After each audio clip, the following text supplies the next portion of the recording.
Welcome back to Health Law Pulse, the podcast where we explore how healthcare, leadership, and law intersect in the real world. I'm your host, John Rhodes, healthcare attorney and founder of Health Law Counsel, LLC. I am very excited about today's episode. The conversation is about something we don't talk about nearly enough in healthcare, and that's what happens beyond the clinical training. Medicine does an exceptional job of training clinicians to be technically excellent, but it doesn't always prepare them for everything that comes with the job. Handling uncertainty, navigating failure, leading teams under pressure, and carrying the emotional weight of high-stakes decisions. Those aren't just personal challenges, they're system-level issues that directly impact patient care, communication, and ultimately risk. My guest today is Dr. Danny Eiferman, a trauma surgeon and professor at Ohio State University Medical School. He's also the author of Cut Open, A Surgeon's Stories of Loss, Resilience, and Growth, a book that I highly recommend. It takes a candid and deeply human look at the realities of medicine that often go unspoken. Complications, self-doubt, leadership, and resilience. In this episode, we talk about the gap between training and reality, what resilience actually looks like in practice, how leadership shows up in high-pressure environments, and why psychological safety isn't just a cultural concept, it's a patient safety issue. I have no doubt you will enjoy this episode. This is Health Law Pulse.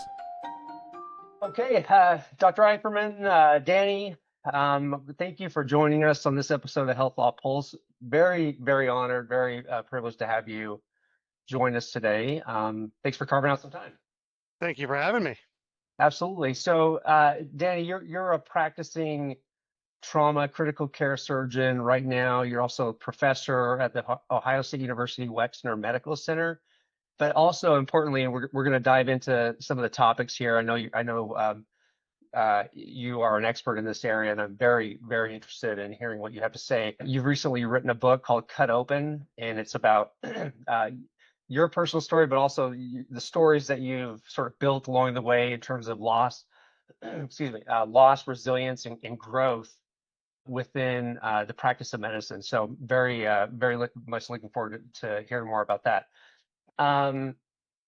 First, though, do you want to just tell us a little bit about yourself, your background, a little bit about the book, and we'll kind of dive into some of those topics after that. Yeah. So like I said, I'm Danny. I'm a surgeon. I'm in my 16th year in practice. I'm what's known as an acute care surgeon. I'm board certified in general surgery and critical care surgery. I had an idea for a book back when I was training. There's college, then 4 years of medical school, and then you choose what you're going to go into.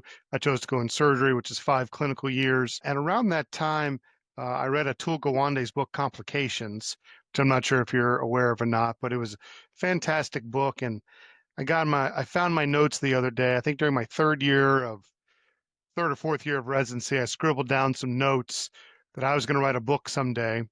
And I read them the other day, and I'll be completely honest with you. It was horrible. I would not read that book at all. And then life got busy, and I want to say maybe I wrote the first chapter 6, 7, 8 years ago, and was probably writing a chapter every 6 months or so, and then finally finished it 2025, and it got published in 2026. Excellent. Well, great. So looking forward to it. I think I told you a little bit this before we started, but my wife is a bedside nurse and often comes home just emotionally exhausted from being pulled in all kinds of different directions, dealing with very acute and chronic issues throughout the day, and so this concept of how to deal with that in a clinical setting. I ordered that book for her yesterday, so I'm very much looking forward to this, and I know she'll look forward to hearing this episode. But I'll bring this up at the end. But for the listeners that want to know more about the book, they can go to your website, integritysurgery.org. Yep. They'll get it on Amazon. Again, it's Cut Open: A Surgeon's Stories of Loss, Resilience, and Growth. So yeah, please check that out. But first, I want to talk a little bit about this gap between clinical training and reality. And the very first episode of this podcast, I had my brother on, who's a family practice physician. Yeah. He's currently the associate dean of clinical affairs, clinical affairs at an osteopathic school. And we talked a little bit about this concept about what does medical education look like? What are they training on? The technical piece, but also the sort of the emotional piece, the psychological piece, very much an important part of a physician's overall training. So, medicine trains people to be technically excellent, but my take on some of the things that you've written, not necessarily perhaps to handle everything that comes with the job. So you talk about this gap in training. What is missing from training today in your opinion? That's a great question. I'll start with a story of my first day of being an attending surgeon. So I had done my medical school, my residency, my fellowship. I was I was I was here. My very first patient that the trainees came up to present to me was this social and medical disaster where the patient was being non-compliant with their therapy. There was this friction between the patient and the nursing staff. There was friction between the nursing staff and the residency team, and nobody could really make any progress. And they turned to me and they said, "Can you fix this?" It's like, "What do we do now?" And I'm sitting there thinking, I'm all board certified, ready to go. It's like, I know the 5 types of peptic ulcers. I know the classification for diverticulitis. And that was my very first patient, and I quickly realized that a lot of the skills that I needed to be successful in this job, I was never taught how Mm. to do. And I've come up with a number now that I think it's about 50-50 between clinical acumen, reading x-rays, doing surgeries, and communication skills, team building, listening, things like that. And that I think we need more of in all industries. I wouldn't just say in healthcare, but learning how to listen to hear. Most people listen to respond. What am I going to say next? um, Learning how to be curious and get to the root of things. That's what's missing. But there's so much clinical volume that there's sometimes not time to get that into the medical education.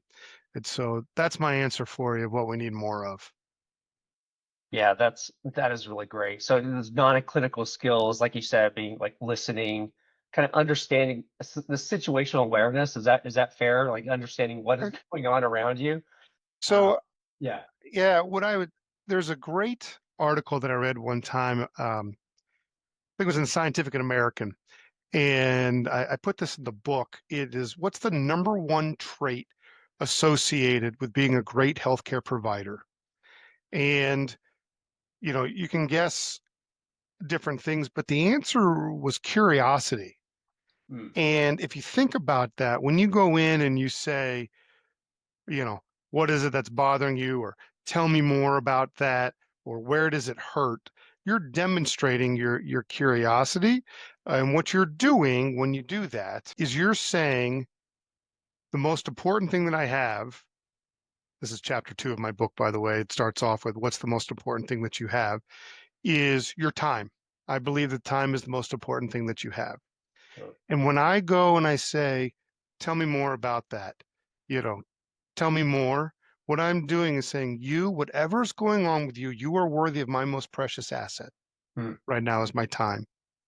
And so when you sit down and you make eye contact with them and you are an active listener and you're engaged with them, those are the type of things that we need to be. That's what leads to great communication. That's what leads to building trust with people. And when you do that, that's when you can start making progress towards whatever goal you're trying to accomplish. Yeah. So that's super interesting. I love those ideas, those concepts, and I agree with you. Like, and you're right. That's not just a healthcare issue. Like your most important asset is your time, regardless of what industry you're in, and making someone. So when I hear that, Danny, I hear um, making someone feel valued, and that you are really you have their best interest in mind, which just goes a long way in terms of developing that trust and confidence. That is our human beings, our number one Desire is to feel valued. Yeah. That's our number one desire. And when we don't feel valued, that can be in a bunch of different arenas. That can be in the financial arena. This person's getting paid more, than me. It could be by status. This person got a title. Those tend to be extrinsic motivators, which tend not to work very well in the long term. Just FYI. But when you feel valued, my opinion is important. You will engage. Yeah. And not only will you engage, but that engagement usually leads to you going above and beyond the so-called discretionary effort. And that is what leads teams to be great at what they do. The what I have to do and what I'm willing to do line. In healthcare, it's easy to define. That's going back and seeing the patient one more time or re-explaining it because it didn't seem like they quite understood, the first time, different things like that. But that to me is the secret sauce right there. I love it. Why do you think you mentioned this earlier, but why do you think the system has historically overlooked these very, very important skills? Is it just a matter of volume? I mean, are we just so overloaded from a volume perspective? Uh, I would say in general, my opinion, just coming to the top of it's not what's valued in how like being a great listener does not come back on your annual performance, right? How many patients you saw Right. did, how many RVUs you generated, how many operations you did, what's your infection rate and all that stuff. And I mean, I would say people write reviews of people and things like that, but to be a great listener takes time. And when you're under parameters of, how long is each clinic appointment's going to be, how many cases can we do in the OR, there is an option or you do need to be efficient. Okay, but um, that is that's the dueling priorities right now. Yeah. Yeah. And I wouldn't just say that it's just for healthcare, Right. right? How much time can I spend, mentoring this person versus getting my own work done, Mhm. things like that. I don't think this is specific to healthcare or surgery. Yeah. No, that makes a ton of sense. I want to talk a little bit about the term resilience, and you use this Yeah, in your book quite a bit. It's talked a lot about in healthcare, not just in healthcare, but almost a corporate buzzword, so to speak. yeah, What does it actually mean in practice? I mean, the theory of yeah, resilience versus operationalizing or putting it into day-to-day practice. yeah. That's a great question because everybody should have a definition for words like value and culture.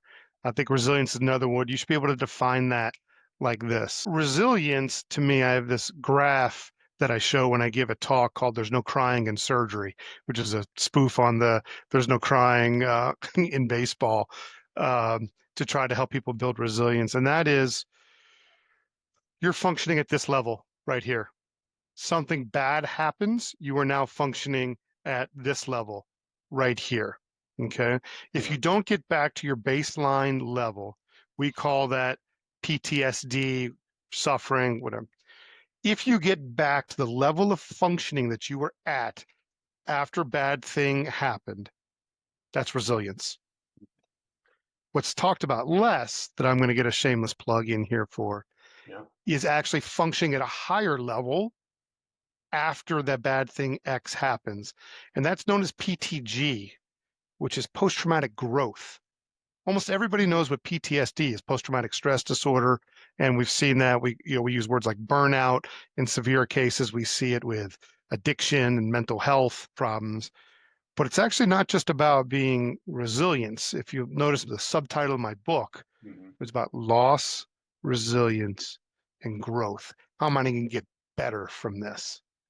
But anyway, resilience, the straight answer to your question, resilience is getting back to the level of functioning you're at before bad thing X happened.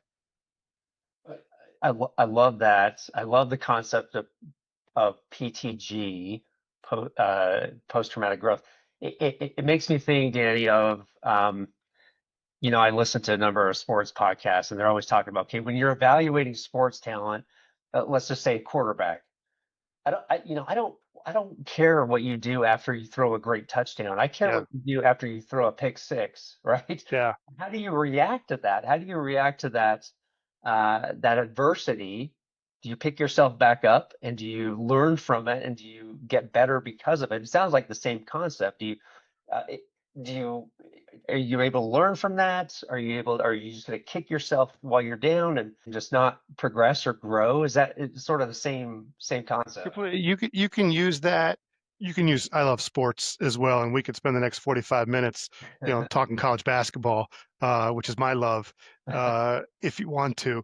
Uh, but it's not just that, but also think about relationships you've been in. It's Sure. easy to be lovey-dovey when everything's going well. How are you when you have an argument? You Right. know, uh, you know, uh, things like that. Can you still be kind and generous and things like that? So yeah, the same thing is true if you throw a horrible interception. Are you going to sulk? Or my son's a baseball player. He didn't get the call from the umpire that he wanted. I thought it was a strike. It was a ball. Okay, Right. what are you gonna do for the next pitch? Right. Things like that. Healthcare, surgery, it all you have a complication that did not go the way that I wanted it to. Are we going to throw in the towel or are we going to do a deep dive and say, okay, how can I get better? Yeah, that's great. I want to talk a little bit how do you do that? So How do you get better? it is really kind of easy for us to talk about, and it makes sense conceptually. But what Yeah, are the most effective ways clinicians can recover after having those difficult outcomes? sure. So I'll give you the number one easiest, and I can do it with a story, and that is I'm going to start with the end, then I'm going to tell the story, and I'm going to repeat it at the end for the listener. The end is you have to have an inner circle of people who do what you do, be there to comfort you. Mm. And what I mean by that is, so I start the book with the worst complication of my career and really difficult on me. And I always say, at the time, I was married 16 years. My wife, my best friend, mom of the kids, all that stuff, knew that I was sad, but didn't understand the anatomy of the case. She's not in healthcare, why this happened versus that happened. And then I talked to my former chairman uh, and told him the story. And when he went on to tell me um, a story of a complication that he had, and I said, "That happened to you?" He goes, "Yeah, it happens to everybody." And that's when I actually feel like my healing began. Mhm. And so, starting with repeating what I said at the beginning, finding comfort in people who do what you do is the number one way that you can bounce back. At least in healthcare, that has been proven. So for me, it's other people who do surgery, do the types of surgeries that I do because they have the empathy for me. And just being able to talk and express your emotions and hearing somebody say, I understand, I support you, I have empathy with you. That, believe it or not, is actually the number one thing that's been shown to help people recover. Wow. That resonates so much with me. So going back to my wife again is the best sign. Uh, She comes home with just the craziest things that happen at work, and whether it's someone has passed away. She works in kind of an older folks with chronic conditions unit, so she sees people pass away quite a bit as mhm, part of the treatment or their care. right. Or like someone threw a walker at her, so just like some of these just kind of outlandish things. And yeah, I hear that, but I am in healthcare, but I'm a lawyer. I have no concept of really what she goes through on a day-to-day basis. But she recognizes that. Right. You couldn't even imagine what it feels like because it is so emotionally traumatic for her. But when she talks to other nurses who have been through that situation, it is very much healing for her. So that completely resonates with me. I'm sure it does with anyone who's practiced medicine or has been in any sort of clinic. You also have to There's what I call learn to talk to yourself nicely. Mm. So losses hurt us more than wins do. So this has been shown over and over. And the number comes out to be about 2 to 2.5x. And if you ask anybody in surgery, like, what's your most spectacular case? They all lead off with a complication that they've had, because those are what stick out in our mind, is that the losses hurt us more than the wins do. And with that, our brains can get into a very negative spiral when bad things happen. This happened, I must also be bad at this, and I must also, be terrible at that. And you go down, you have to be able to learn to talk to yourself nicely. Things like, that did not go the way that I wanted it to go. It is not what I intended. I have a lot of skills. I've trained very hard to get those skills, and I have the ability to help a lot of people. This one did not go the way that I wanted it to go, but I'm going to go out there and I'm going to help the next person instead of I'm throwing the towel in and I'm never doing this again. Right. Right. That learning to talk to is a skill. You want to go back to things that aren't taught in medical school and listening and all that stuff. I would say decades for me to try to get good at that skill. I can't say I've completely mastered it yet. I still got some room to grow there, but I'm learning to talk to myself nicer now. Yeah. That's so important. That's really great. That's really great. Well, Danny, I want to shift gears a little bit and talk Sure. about leadership. Yeah. Especially in in these high stakes environments. You're in acute surgery, and where the stakes are really high. I mean, we're obviously life or death in many situations. You talk a lot about leadership without a title. What does that look like to you in a clinical setting? So everybody, pretty much no matter what you do in healthcare, works in some kind of team. Mhm. Now, are there some specialties, like things like pathology and radiology come to mind, where maybe it's a little bit more individualistic? But in general, if you're taking care of patients' affairs, you're working in a team, and you have to demonstrate how you're going to get that team to function at a high level. And to me, that's being a leader. That is leadership, regardless if it's with a team of 3 people that we're rounding with today, or whether it's a group of 15. But everybody does things with others. And in order to be successful, you have to be great in making that other person feeling comfortable, and so that they will want to go and give their best effort, be engaged with you, so that your team can function at the highest level. Yeah. Is that what separates effective leaders? I think there's a couple things that separate effective leaders. Number one, those that can create psychological safety within a group are usually the best leaders. Those are the ones who are able to invite in dissenting opinions Mhm. and admit what they're doing wrong. And people love that word, psychological safety. And they'll say things like, "This is a safe place." What happens in Vegas stays in Vegas. Right. And that doesn't do it. Uh, and if you want to look at what actually does do it, it's one of the things that I already mentioned a little bit earlier. One, the number one thing that makes it you say is being a great listener. Mhm.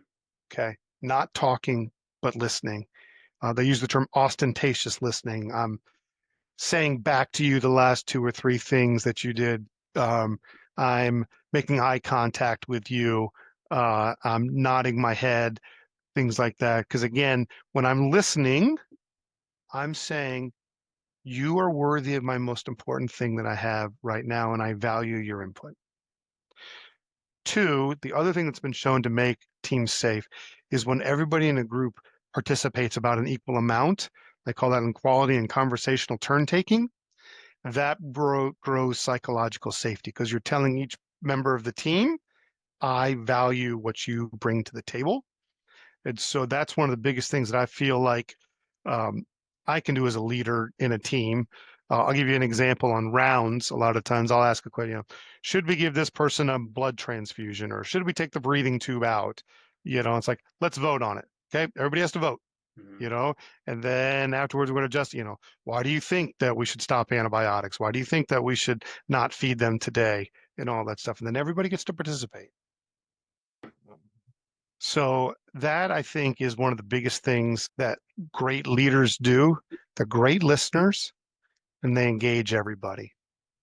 When that happens and the group feels safe, they will bring out their best ideas. They'll be willing to take a risk because they're not worried about getting, you know, embarrassed or made fun of. And that's usually when great things happen. Yeah, I love that. And so, staying on this topic of psychological safety, Yeah. is that how leaders create those environments? Is it listening, engaging, encouraging participation, but by everyone, and not shutting people down, but kind of going through the analysis and being encouraging? Like, is that how they create the environment?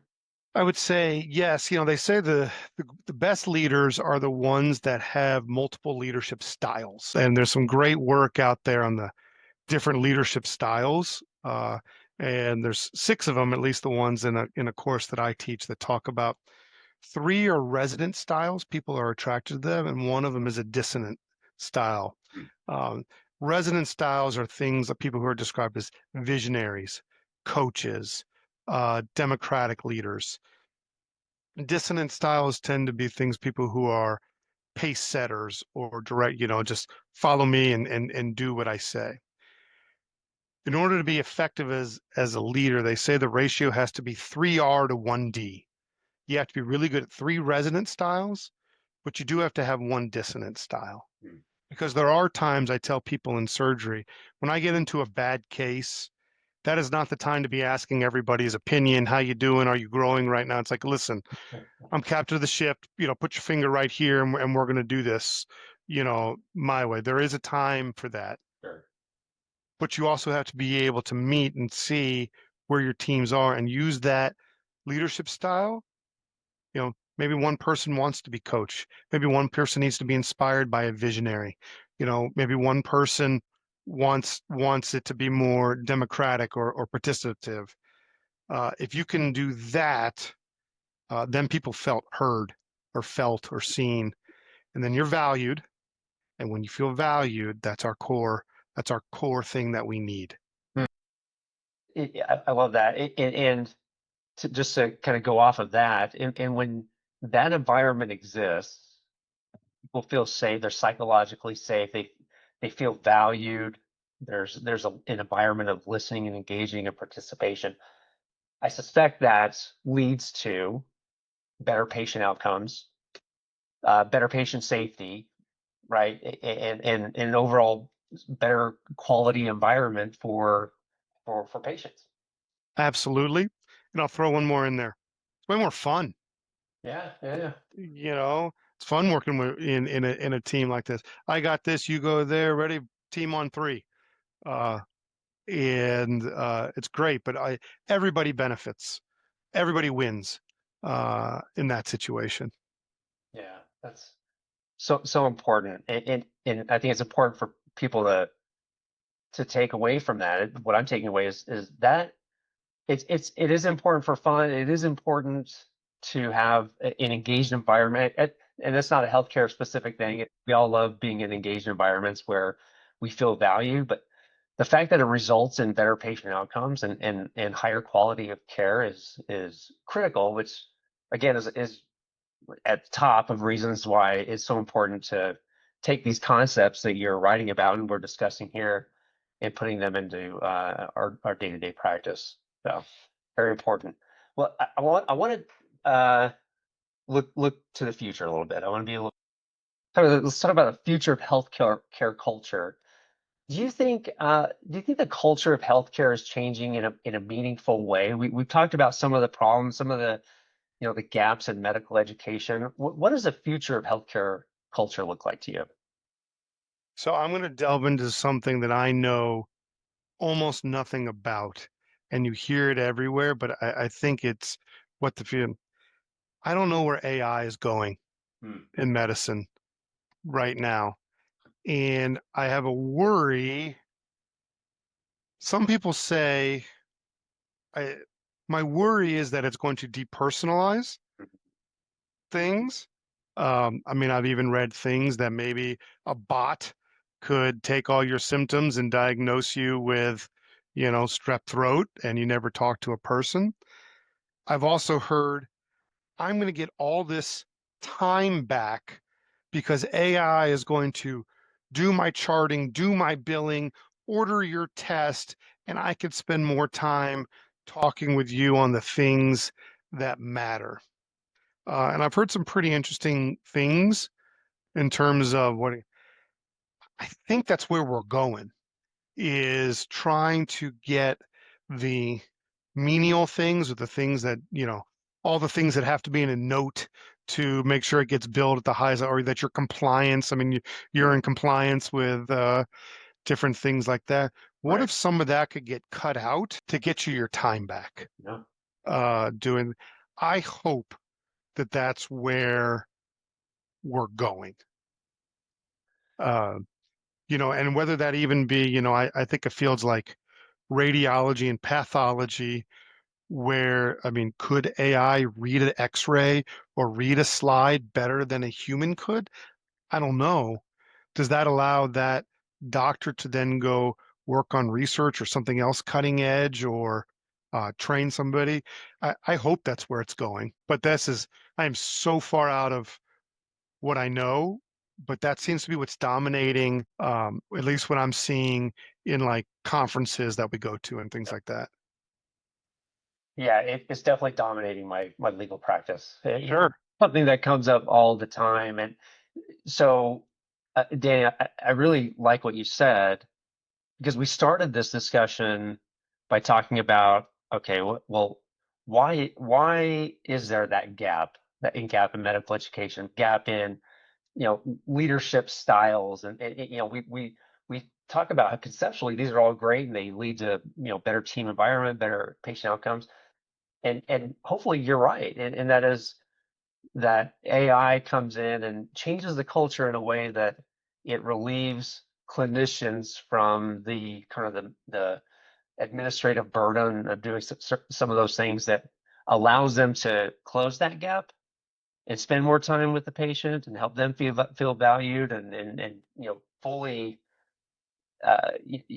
give them of your time and dedicate that to them. So I'm with you there. I think that's great. Well, what gives you optimism about the future of medicine? It gives me optimism about the future of medicine. I mean, the technology is definitely advancing. The medications are getting better uh, right now. Those are the two things that come to my mind uh, right away. Is that could we keep doing more to give people quality of life back with minimal side effects? That's probably the number one things that no one and two things that come to my mind right now. Yeah, that's great. What do you think needs to change the most? Not just generally in medicine, but how we train clinicians, how we support clinicians. What needs to change the most? Uh, I would the You got a long list, it sounds like. Yeah, no, I would probably say the most things that like the documentation burden for things that probably don't add a lot of value. I wish there's more that we could, I open up my inbox and say that I didn't, I just had to write one. I didn't have the admission date clearly in my H&P. Could I please go back and open that up and put that in there? And Yeah. um, was this present on admission, not present could you describe what type of and all that stuff? And I don't think there's a ton of clinical value Mhm. there. That's for administrative stuff.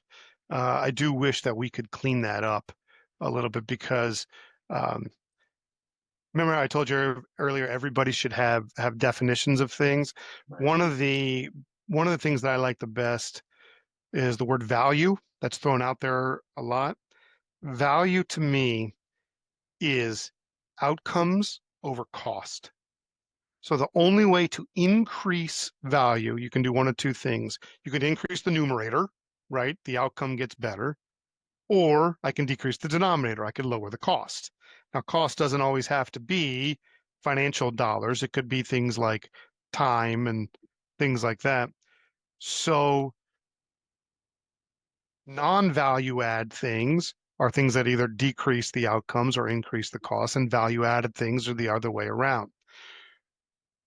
I think there's a lot of non-value add out there, especially in like documentation and things like that, where we're not moving the needle at all for patients or for healthcare. If we could get rid of some of that, I do think that there could be better things ahead. Yeah. No, that makes sense. And maybe that's where AI comes in. Who knows? Who knows? I don't know. Again, that is so far out of what I understand. I'm just now getting to the point where in the clinics, AI, you can turn it on and it will kind of give you write a templated note for you. But again, I have heard things more for the primary care physician's office Right. where it's going to do way more than that, as well as the compliance thing and making sure you're getting your screening X and Y and things like that. That's what I hope for, but that's a little outside of what I know. Yeah, yeah. No, that's fair. But those are fantastic insights and thoughts. I want to get you out of here on this, Danny. I always end every episode with a lightning round, just a few quick questions for you. Okay. But before we get to that, my listeners know the lightning round is sponsored as always by Western Associates. It's a company that it's a company that helps organizations create high quality brand merchandise and corporate products that are high quality. People actually want to keep it. If your organization is looking to elevate its brand through custom merchandise, go to westernassociates.com or contact Mike Eldridge at MELDRIDGE at westernassociates.com. All right, Danny, I'm going to get you out of this. What separates a good clinician from a great leader? And that's supposed to be my first lightning Yeah, round. it's coming fast. Yeah. So that is a fantastic question because there is something that's known as the halo effect, which is because you are great, you're a wizard in the operating room, you must also be a great leader, and vice versa. I guess I would say those are two different skill sets, and you got to be a master of them both. So that would be my answer, is that you can be one without being the other. And you need to have competency and capability in both arenas. Sure, sure. Okay, the first piece of advice that you would have for a clinician after their first major complication. Find somebody who you trust, who does what you do, and get support from them. Excellent, excellent. And finally, this is just as much for me as for everyone else. I'm always interested in books that you're reading right now, show you're binging, or podcast you're listening Yeah. So what I am going home to read when we're done here is I'm reading No More Tears right now. It's the to. story of Johnson and Johnson. Oh, Fascinating. oh, And then my hero, who I wanted my book to be like, even though I am nowhere close to his level of writing, I love Malcolm Gladwell. yeah. He writes great books, and he's got his podcast Yeah. as well. That's always right. So those would be my two. Yeah, no, I love it. No, those are I do like Malcolm Gladwell as well. He's fantastic, both on the writing and on the podcast. They're very enjoyable. Danny, this has been fantastic. A few takeaways that stand out to me from our very insightful discussion. First, great healthcare isn't just about technical skills. It's about how we clinicians think, communicate, and lead under pressure. I think that's really important. Another takeaway for me, some of the greatest risks in healthcare are visible. They're the ones people don't feel safe speaking up about. I think that's important. And finally, failure and complications are part of the reality of medicine. The difference as we discussed, is how individuals and organizations respond and learn from those moments, and this concept of post-traumatic growth. I really love that. How do we respond, not just to get back to where we were, but how do we grow and get better because of that situation? So that's great. Thanks again for joining me. Thanks for having me, man. I really appreciate it. I appreciate it. This is great. Again, go out and look up Dr. Eiferman's book, Danny's book at integritysurgery.org, or you can do what I did last night, which is just get it on Amazon. Either way, you can find it. Fantastic read. Please go look at it. And just more of this great, very insightful discussion, and obviously much more detail in that book. So, at the end of the day, the quality of healthcare isn't just shaped by systems and policies. It's shaped by how people respond when things don't go as planned. And as Danny, you know better than anyone that there probably isn't a day that goes by that things go exactly as you planned it. So I appreciate your great insight and your instruction. I can tell you're a great educator by the way you explain things, and us lawyers, we need that to be able to understand what's. Appreciate that. Thank you so much, Danny.